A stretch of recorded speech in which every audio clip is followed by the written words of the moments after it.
E o meu programa de hoje vai ter este título: História Concisa do Brasil.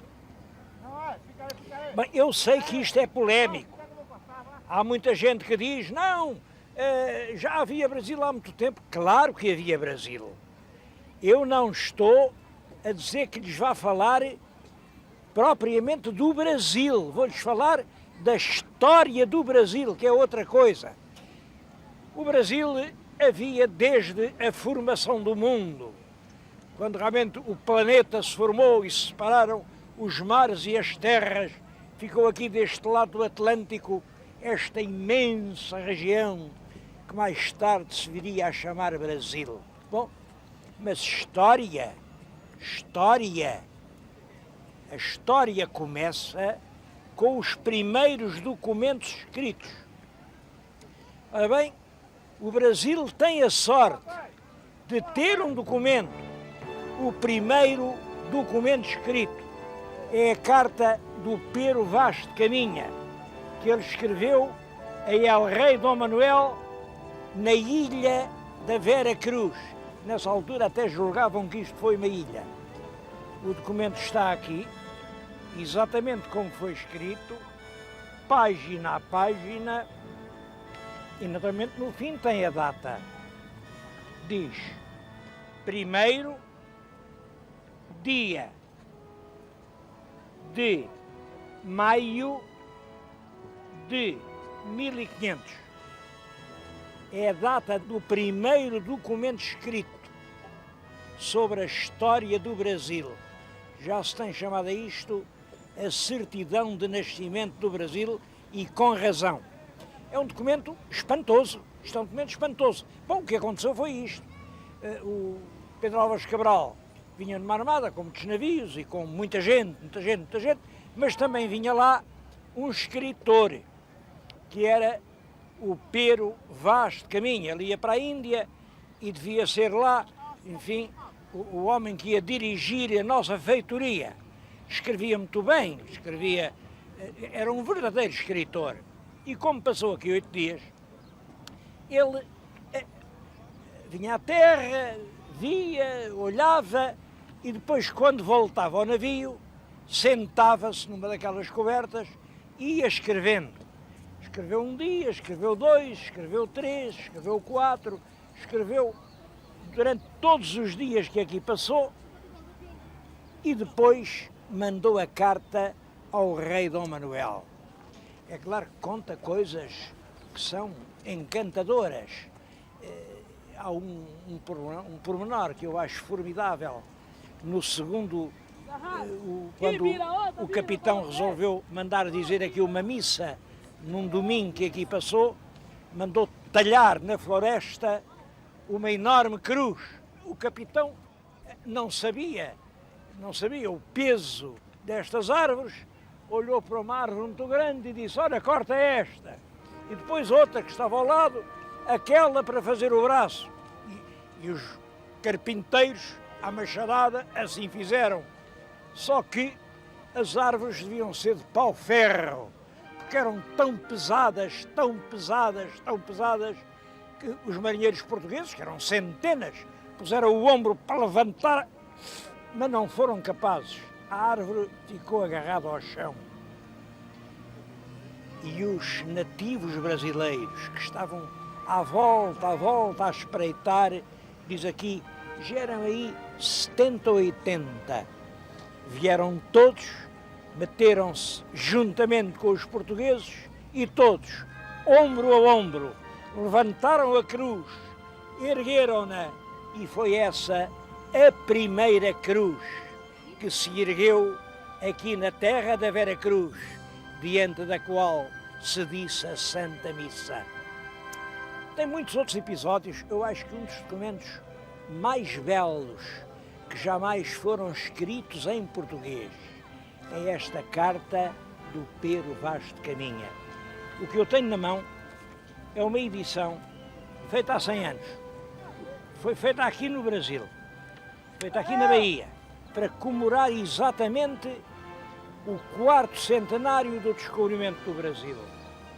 e acompanharam o texto de gravuras encantadoras. Olhem, esta, por exemplo, representa exatamente os portugueses e os nativos a assistirem à missa na tal grande cruz que ambos ajudaram a erguer. Portanto, não há dúvida nenhuma, a história do Brasil começa com este documento. 1º de maio, ano de 1500. É essa história que eu hoje lhes vou contar.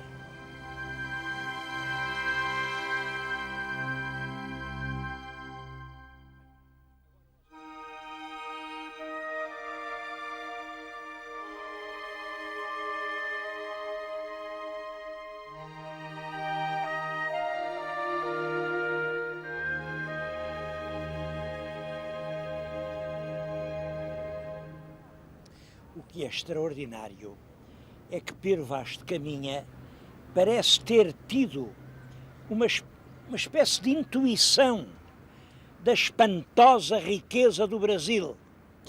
Riqueza humana, sobretudo humana, porque a terra não tem ouro nem prata.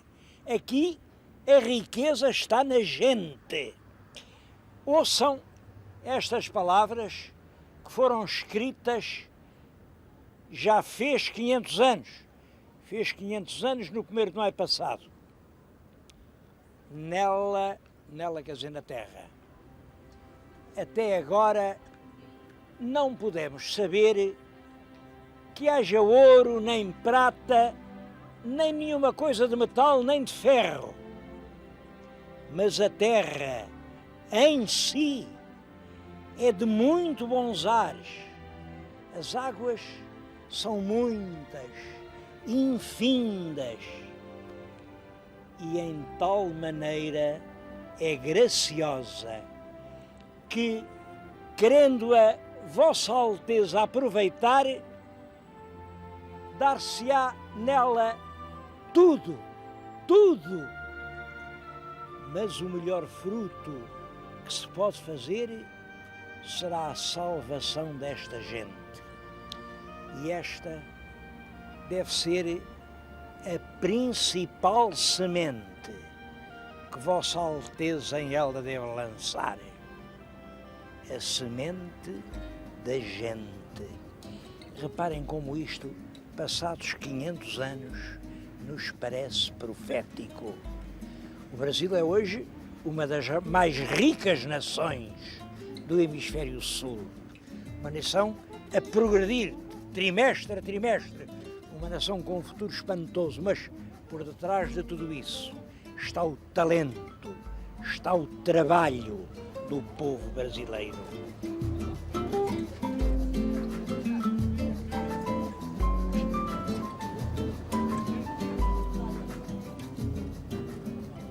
Claro que antes da chegada do Pedro Álvares Cabral a Porto Seguro, já o Brasil tinha muito que contar. Nós dizemos que eram índios. Bom, índios é uma palavra geral, mas havia muitos grupos com línguas diferentes, com costumes diferentes, e tudo isso está hoje a ser objeto de uma investigação científica do maior interesse. Simplesmente, isso não é história, isso é antropologia, isso é etnologia, isso tem realmente grande interesse científico, mas eu estou a falar apenas como professor de História. E a História começa, já lhes disse, no dia 1º de maio do ano de 1500. Portanto, o Brasil, a história do Brasil, tem século XVI, XVII, XVIII, XIX e XX. São 5 séculos. Se eu tivesse que os crismar ao século XVI, chamava o século da Bahia. Estou-lhes a falar no coração da Bahia histórica. Este é o largo do Pelourinho. Ao século XVII, chamava o século de São Paulo e dos Bandeirantes, porque foi de São Paulo que os bandeirantes partiram. O século XVI é realmente o século da instalação. Os portugueses chegam, fazem as suas moradias, coisas provisórias. É claro que é muito difícil sobreviver assim, sozinho, de maneira que o rei de Portugal resolveu, isto foi em 1532, resolveu dividir todo o Brasil, assim em lascas. Eram 15 porções. Cada porção chamava-se uma capitania. E em cada capitania pôs um fidalgo. Fidalgo com a sua família, com os seus criados, mas imaginem o que era uma família num território que muitas vezes era maior que Portugal. Como é que eles podiam aguentar a pressão? Bom, é claro que mesmo assim, alguns conseguiram, alguns tiveram êxito. Há até casos muito curiosos. Geralmente, os que se entenderam com as populações nativas tiveram êxito.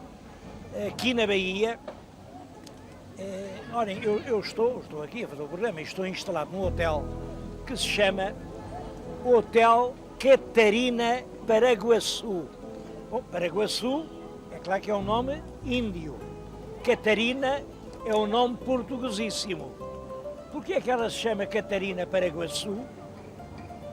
É que estava aqui um português, que aqui se deixou ficar, não se sabe bem porquê, que era o Caramuru. Caramuru lá conseguiu, enfim, relacionar-se com a filha do chefe nativo, que era a princesa Paraguaçu, e mais tarde os missionários conseguiram que eles casassem e puseram um nome cristão à princesa Índia. Chamaram-lhe Catarina.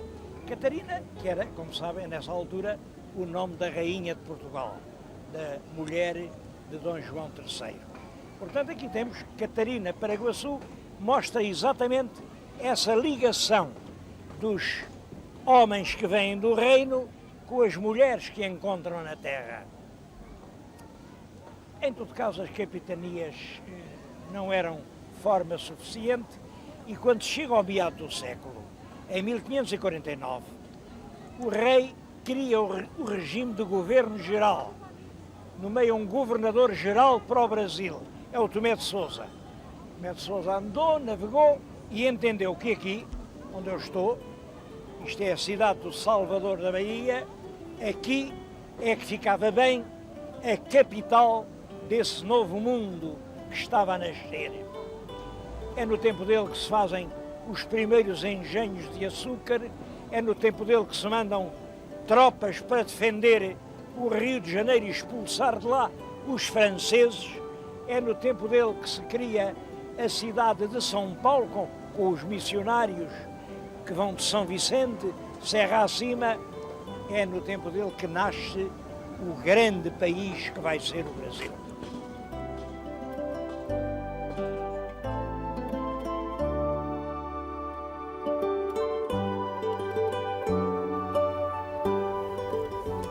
O século XVII foi decisivo para o destino do Brasil. Esta terra, que até há pouco ninguém sabia onde era, é agora uma região rica, é o principal produtor de açúcar do mundo. E quando se é rico, todos nos querem. A terra começou a ser invadida e quando chega a restauração portuguesa, uma grande parte do norte do Brasil, olhem, por exemplo aqui a Bahia, estava nas mãos dos holandeses. Eu venho evocar esses momentos dramáticos diante de um lugar muito simbólico. Os passos do Conselho da Bahia foram construídos em 1660.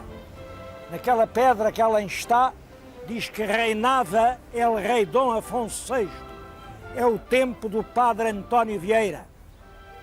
Os holandeses eram ricos, eram poderosos e os portugueses eram poucos e pobres. Mas os brasileiros também tinham uma palavra a dizer e as forças dos nativos do Brasil e as forças dos negros que já então aqui existiam tomaram todas lugar na luta ao lado de Portugal. Os holandeses foram expulsos, a bandeira portuguesa voltou a reinar em toda a terra do Brasil. O Brasil escolheu ser português. É também no século XVII que se difundem imensamente os engenhos do açúcar e são precisos trabalhadores. Mas que trabalhadores? Os nativos da terra, os missionários, não os deixam apanhar. Dizem que são almas cristãs, não podem ser escravos. Bom, então o Brasil começa a importar grandes quantidades de trabalhadores africanos. E é desde então que uma parte deste povo do Brasil nos lembra a África. Hoje, a população brasileira é uma população que tem muito da Europa, muito da América, muito de África, uma população onde toda a gente se dá bem. É uma espécie de prefiguração do mundo global. Tudo isso acontece no século XVII.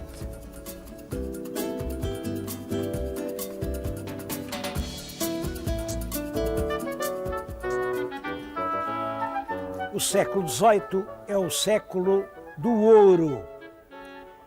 Ali por 1698, os exploradores que andavam no interior acabaram por encontrar magníficas jazidas de ouro de aluvião.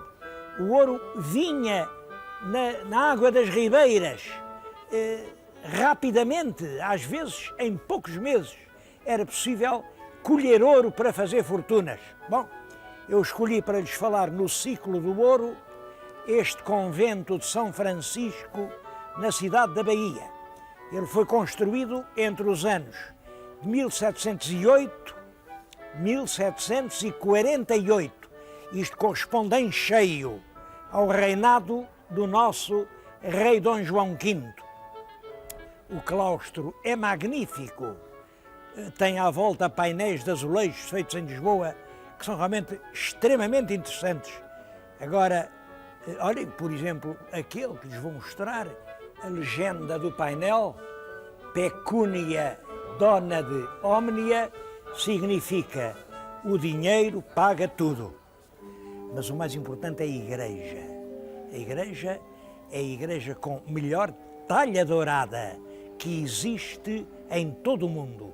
Nada em Portugal se assemelha a esta maravilhosa igreja de São Francisco da Bahia.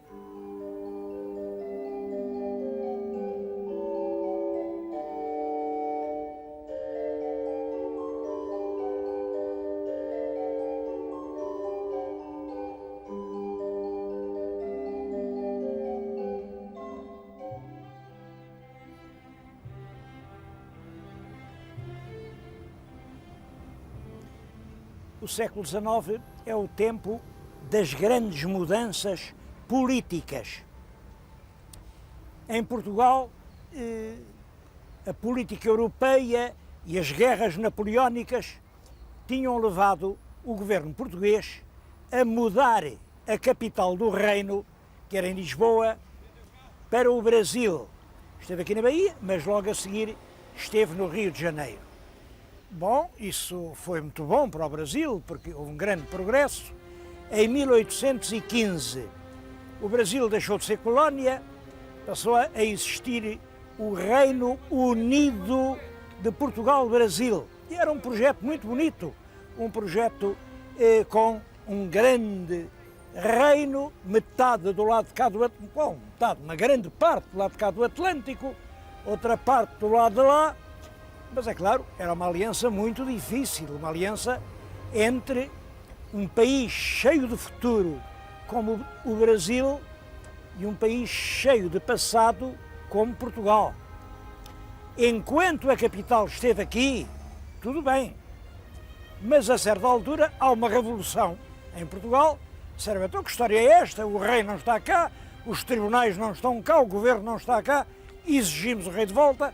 O rei volta a Portugal e aqui não estiveram dispostos, com toda a razão, a voltar a ser colónia. É nessa altura que o filho do rei de Portugal, Dom Pedro I, dá o famoso grito de Ipiranga, independência ou a morte, e começa o Império do Brasil. O Império dura até quase ao fim do século, primeiro com ele, depois com o filho dele, o Imperador Dom Pedro II. Simplesmente, entretanto, o Brasil continua a ter crises, porque acabou o ouro, começou o café. O café também exige muita mão de obra, muitos escravos. Portanto, é claro, os proprietários das roças do café entendem que é preciso a escravatura. Bom, mas ninguém já admitia que pudesse haver homens que eram donos de outros homens. E o Brasil proclama realmente o fim da escravatura. É a Lei Áurea, decretada pela Princesa Isabel. Isso desencadeia uma crise interna, há descontentamentos, há processos políticos, o imperador é forçado a abdicar e vem a República do Brasil. A República, já no fim do século, mas ela vem desencadear um novo ciclo de grande progresso, que se vai acentuar sobretudo a partir de 1930.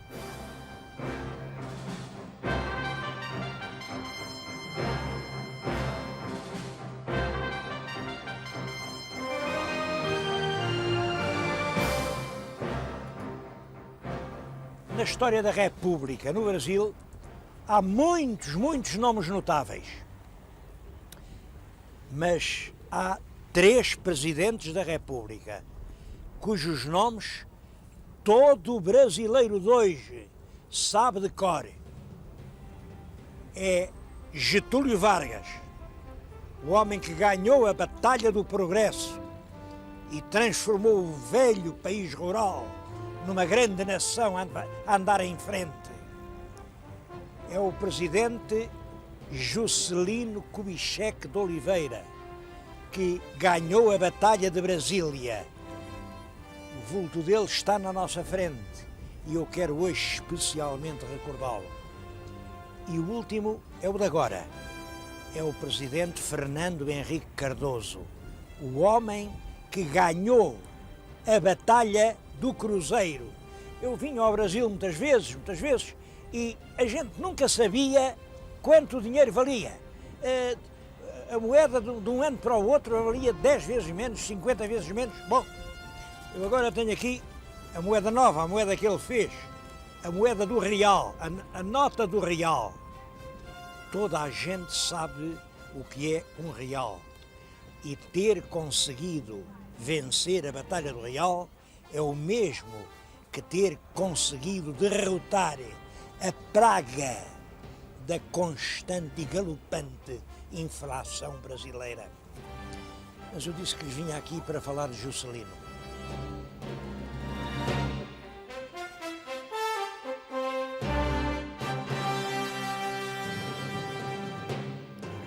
Essa ideia de trazer a capital do Brasil para o interior do sertão era uma ideia antiga. Já em 1761, o nosso Marquês de Pombal teve o projeto de edificar uma grande cidade que fosse capital não só de Portugal, não só do Brasil, mas também de Portugal, no interior do Brasil, onde se cruzavam as rotas da Índia, da América e da África, que eram as linhas vitais do nosso comércio. Depois o projeto aparece várias vezes, mas quem lhe dá realidade é o presidente Juscelino. Eu falo de Juscelino Kubitschek com muita admiração e alguma comoção, porque tive a honra de o conhecer pessoalmente e de ser amigo dele. Queria contar um episódio acho que é desconhecido. A primeira vez que ele me convidou para ir à casa dele, no Rio de Janeiro, fui recebido numa sala, uma grande sala, onde havia na parede um belo quadro inglês do Reynolds. O quadro era muito valioso e eu estava a olhar para o quadro quando o presidente Juscelino entrou e viu-me olhar para o quadro e perguntou-me: você gosta de pintura? Eu disse: presidente, isto não é pintura, isto é um tesouro. Então você gosta de tesouros? Vou-lhe mostrar o maior tesouro que há nesta casa. Levou-me, passei por um corredor, abriu uma porta e num quarto de dormir, estava uma senhora muito idosa, que já não se podia mexer, estava na cama, e ele disse-me: olha, esta é a minha mãe, ela é portuguesa como o senhor e ela gostava de o conhecer, e este é o maior tesouro da minha casa e da minha vida. Ela era uma professora primária portuguesa, ficou viúva muito cedo, quando o miúdo tinha 3 ou 4 anos, e foi ela quem fez dele quem foi. Bom, era um político que interpretava fortemente a alma do seu país e teve o projeto de fazer aqui, neste deserto, uma grande cidade. Vou-lhes ler palavras dele, quando se celebrou aqui a primeira missa, exatamente numa data comemorava a missa dita pelos companheiros de Cabral quando chegaram ao Brasil, em 1500. Ele dizia: deste planalto central, desta solidão, que em breve se transformará em cérebro das altas decisões nacionais, eu lanço os olhos mais uma vez sobre o amanhã do meu país e antevejo esta alvorada com fé inquebrantável e uma confiança sem limites no seu grande destino histórico. Ele não se enganou. O Brasil, a partir de então, caminhou rapidamente e é hoje uma das nações mais prósperas, mais progressivas do nosso mundo.